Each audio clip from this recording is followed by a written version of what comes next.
مين فينا ما بيحبش الكشري المصري الاصيل؟ سر طعامته كلها في حاجه واحده وهي الصلصه. يلا بينا نعملها النهارده زي بتاعه المحلات بالظبط. كان معايا كيلو الا ربع من الطماطم، 8 فصوص من الثوم، بصلايه متوسطه، ومعايا كوبايه من الميه. هنحطهم في حله على النار لمده نص ساعه لحد لما تستوي بالشكل ده. في الخلاط هنضربها، وفي حله على النار هننزل بالزيت بتاعي اللي هو بتاع البصل، معلقه كبيره من الثوم، واحط معاهم فلفل اسمر. ويا سلام على الريحه بجد، تحفة جدا. ودي اول تركية من تركية المحلات.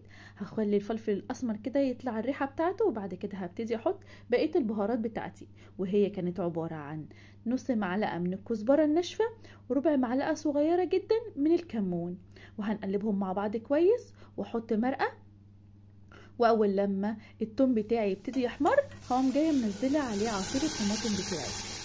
الريحه حاجه تحفه، ودي بجد تحفه جدا. اول لما تبتدي تتسبك هحط الملح بتاعي، واحط كمان معلقه بالظبط من الدقه بتاعه الخل. الدقه بتاعه الخل بتاعتي كانت بتبقى عباره عن توم ومعاهم فلفل اخضر وكمون وكزبره وملح وخل، وبنضربهم في الخلاط، وبتبقى كده جاهزه الدقه بتاعتي.